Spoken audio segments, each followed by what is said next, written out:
Hi, Ted Olbrich here in Phnom Penh, Cambodia, where we've been for 23 years. Matsu and I came here in 1998 with one thing in mind, and that was to see Cambodia come to Christ. And that vision has never changed, but the method in which we would accomplish that was certainly a surprise to us and has been a wild ride. We began taking care of orphans because they got dropped off on our doorstep, and one thing led to another. And through the years now, we've raised 25,000 kids that have been released out into the countryside. Now, the question that we're being asked continually is, how have we coped with the last 2.5 years of COVID shutdowns? And to be honest with you, we're still not through with it. Our churches technically still cannot meet. We still have to wear masks when we go to public places. We have to wear masks at the airport, when we go to the bank. And so it's been a struggle for us to adapt, and many places, churches are banned from meeting.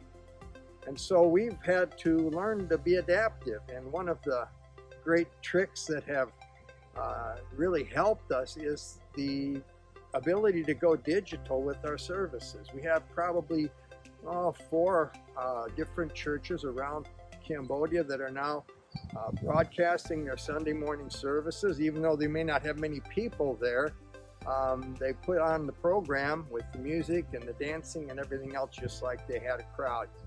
And we're picking up to 1,500 views per Sunday, whereas with a normal church service, you might on a packed out Sunday have 450. So that's been a multiplying factor. And then we've also had these young people going out into all these villages, getting married, having families, starting businesses.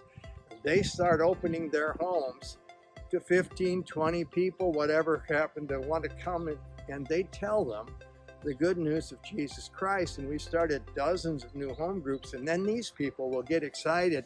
They start paddling across rivers, climbing mountains, going to villages in very remote areas and starting new churches. Every month we start 2 or 3 new ones, and I don't think I'm exaggerating on that. And so the church has been growing in the midst of what we would think would be terrible persecution. Now, one of the problems we face that's very serious for us and now all over the world is the food shortage and the container shipping problem of getting supplies into Cambodia. Containers were so expensive last year in 2021 that we had to quit bringing foreign donated food supplies to help our orphans, which means that everything we feed our kids, we have to raise locally. And that's really cost us. It's not that we don't like free food, it's the freight is so high. And now, because of all the draconian lockdowns and sanctions all over the world, India, Russia, Ukraine, China has been hoarding grain supplies all over. They've got excess. They will no longer export fertilizers or grains from these countries. And so now we're facing worldwide potential famine. Fertilizer in Cambodia costs us 3.5 to 5 times what it did a year ago. And the rice price here is controlled by the government, and it's kept very low. So we've faced big problems.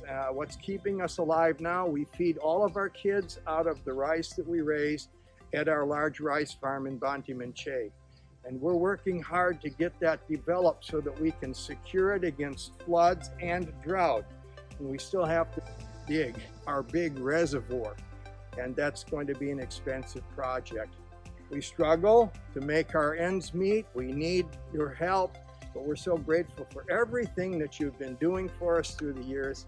And we just say, God bless you each and every one. Thank you, and I hope you have a wonderful year.